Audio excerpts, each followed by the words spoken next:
Hello and welcome. In this video, I'm going to show you how to control an LED with a push button switch. Now, the main purpose of this video is to show you how to read an input port. Introduction. Now, this is the code that or program that I will be using in this entire video. Very briefly, let me go through it with you. Here, the first three lines are the directive. This is the .include to include this definition file. Then followed by the .csag directive, and then .org directive. And then these two lines of code here, LDI and out. Basically, these two lines will set the data direction register for port B to output mode. And the next two instructions, again, LDI and out, this will be used to set the data direction register for port D as input. And then followed by these two instructions, which are highlighted in red. I will skip this explanation for the time being. And then here we have an R jump, and then we have an LDI out instructions. Basically, this is to output a byte of data, and again followed by an R jump and a new instruction called SBI, and then followed by an R jump instruction. Now, excluding the instructions in red, the rest of the instructions I have, for example, the LDI out, R jump. A more detailed explanation can be found in my previous videos, and they are video 54 and 55. Please check these videos out if you want more explanation regarding the LDI out and R jump instructions. Again, I repeated the code here.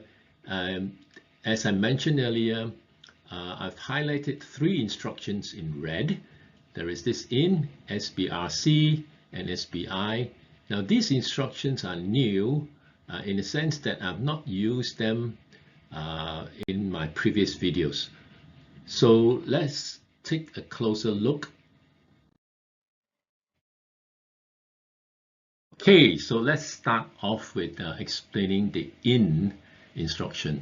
The in instruction basically will load or copy the contents of an I/O location to a specific register. Now, the format of that instruction is given here. So it's in RD, A. Now, this is my style of writing. So if you notice, I have a mixed casing here. So the casing actually is not important. It's just that I like this style of writing my code.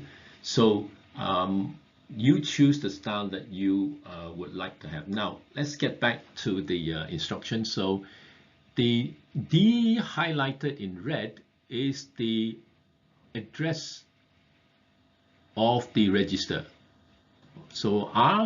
So in my case, it's R16. So this is register 16. The A basically is the input-output register. It has a name or an I/O address. So the address could stretch from 0 to 63. And in my example here, I've chosen to use the name of the I/O register. In this case, that is pin D, P-I-N-D, that is port D input. So that's the name of the I/O register. So instead of using the addresses, I've used the name. So what does this instruction actually do? This instruction will copy the contents of pin D or port D and copy that contents in that register, I/O register, to register 16. Now the next instruction is the SBRC. Now this instruction basically would skip the next instruction if the specified bit in the register is clear, that means set to 0. So here is the format of the instruction. RR here, the R is basically any integer stretching from 0 to 31. So in my case, it's R16, and the bit that I'm interested in R16 is bit 4.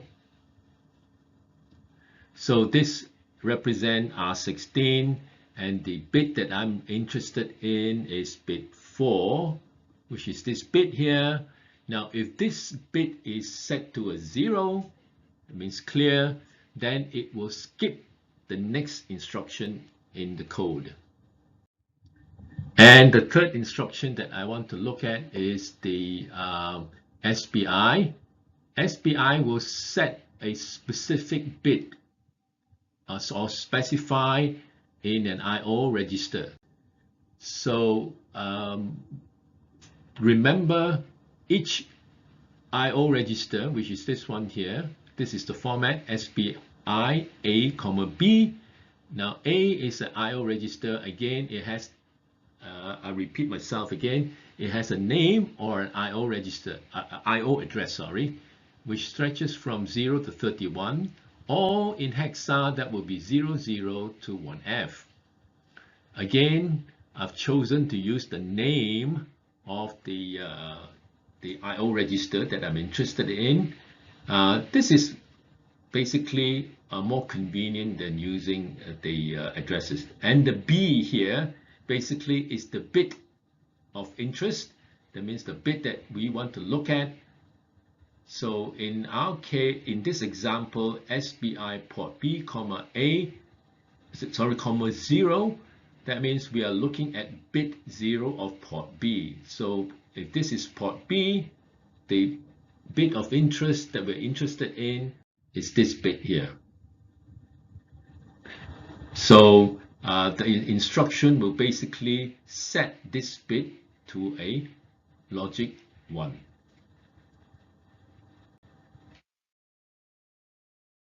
Here I've repeated the entire program. Now I won't go through this program at this stage because I'll be debugging this program in ML Studio 7, and that's where we will go into the details of each of this instruction. So let's take a look at the hardware that is required for this video. So we'll need an Arduino Uno, one red LED, one 220 ohm resistor, and one 10K resistor, and a push button switch, and a mini breadboard. Here is the circuit diagram for the setup. So we have from pin 8 is connected to a 220 ohm resistor, and the 220 ohm resistor is connected to an LED, and is then the LED, the cathode of the LED is connected to a 10K resistor, and the other end of the 10K resistor is connected to the push button switch, and this point of the push button switch and the resistor is connected to pin 4 of the Arduino Uno, and the other end of the push button switch is connected to 5 volts of the Arduino Uno, and the ground of the Arduino Uno is connected to the junction or the point where the cathode of the LED and the 10K resistor is joined. And basically this is the circuit diagram of the circuit. And here what we have basically is the wiring diagram for that circuit. Alright, so here we have the switch connected to 5 volts, and the ground is connected to the junction or the point where the cathode of the LED and the 10K resistor is connected, and the one end of the 220 ohm is connected to pin 8 of the Uno, and the point where the 10K and the push button switch is connected, that point there is connected to pin 4 of the Arduino Uno. Here is a photo or a picture of the actual setup. Here's the Arduino Uno, and here is the LED and push button circuit. So now let's move on to debugging the whole program. Okay, so I've got the program or the code up and running in the Atmel Studio 7. So the first 3 lines basically are the directives. I'm not going to go into the details of that.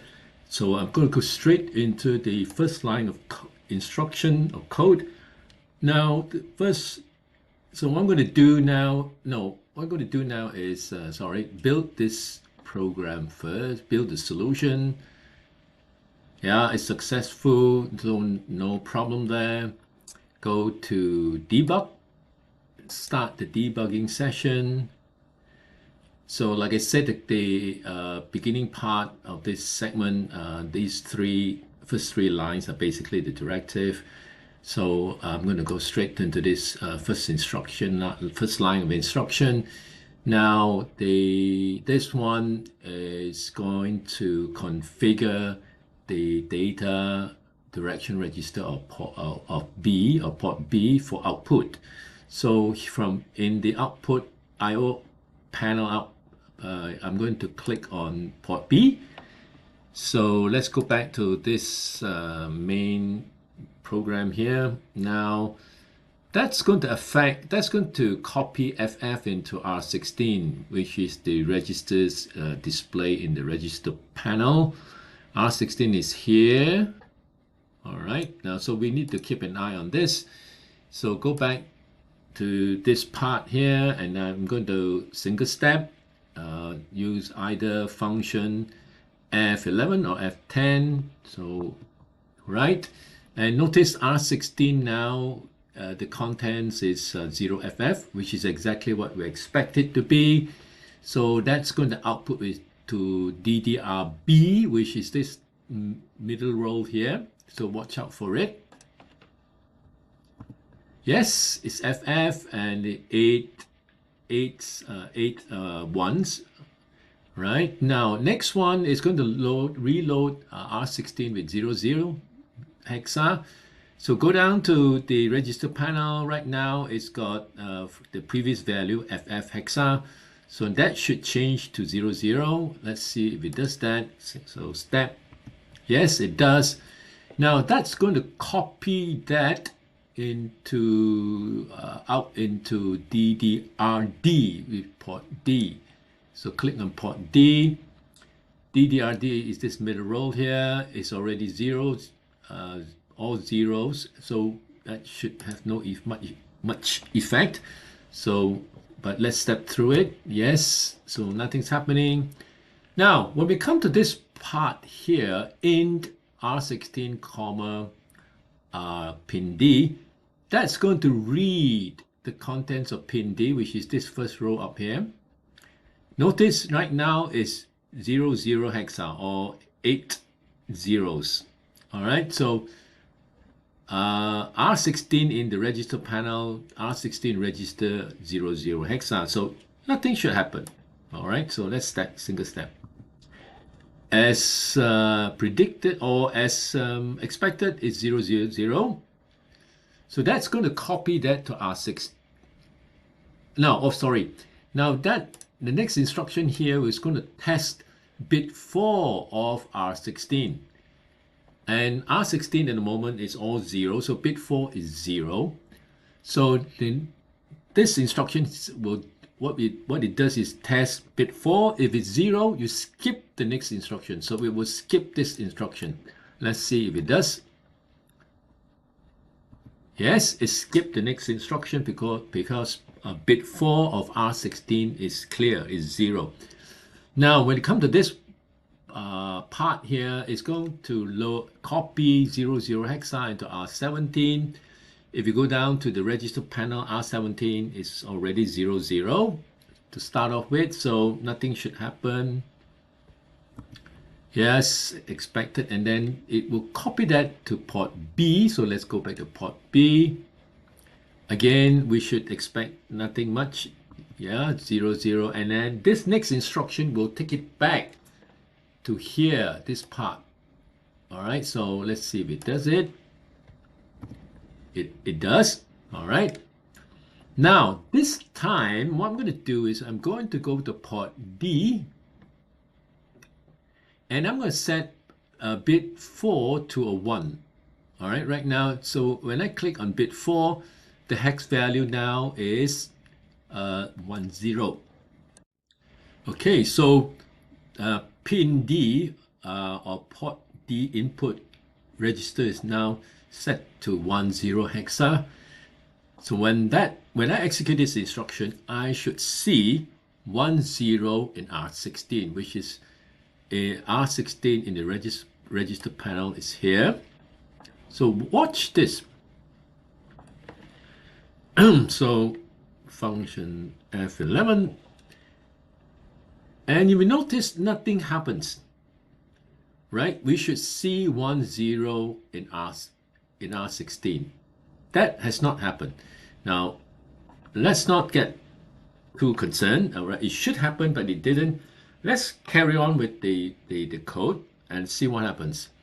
Now, SBRC now will test bit 4. Now, obviously, bit 4 is 0, so we will skip the next instruction.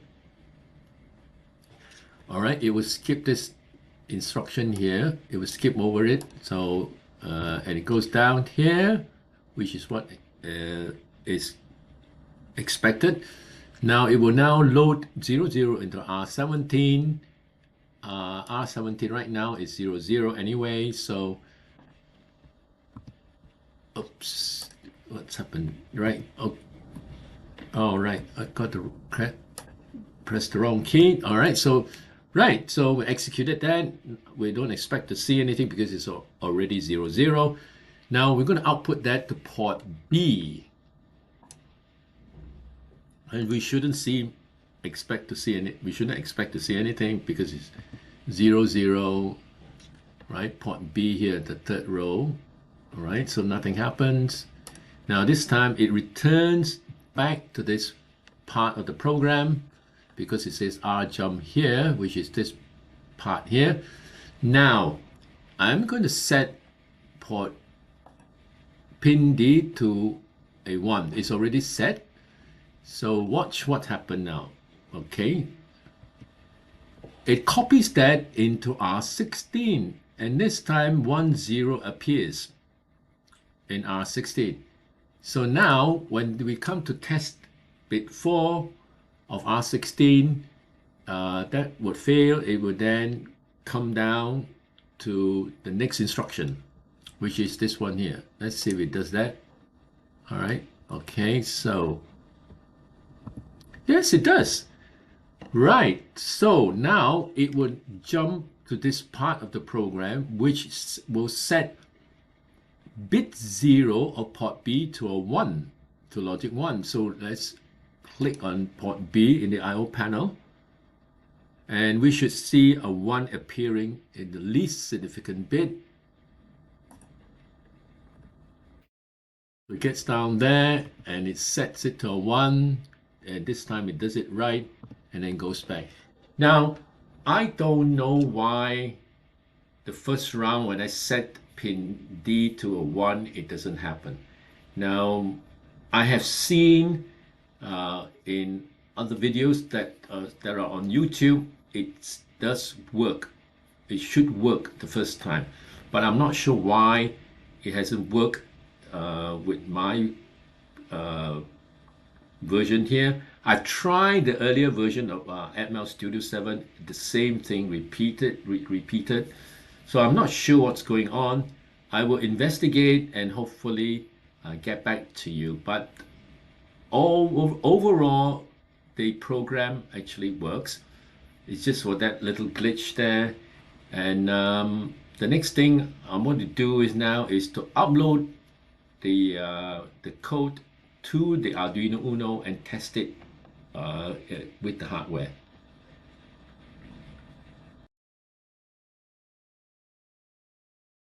Hardware demonstration. Okay, so I've uploaded the code onto the Atmel Studio 7. I've already compiled the code or built the solution. So now I'm going to go ahead and before I do that, so here is the video output of the hardware demonstration unit. Again, I apologize for the quality. We should be able to see the desired effect. So let me just go to Tools, go to Arduino, which has been set up earlier. So I press that. Now it's uploading the code. It's done. So now if I go ahead and press the button, push button, we should see the red LED come on. Yep, it does. I release it now. Press the button again. Yes, and it does work another time. The third one. Okay, let's put it this way. And that basically proves that the code actually works. Okay, so in this video I've shown or I demonstrated how to control an LED using a push button switch. Basically, the whole idea is to demonstrate or to show you how to read an input and display that data to another port. Okay, so thank you for watching and see you in the next video. Bye.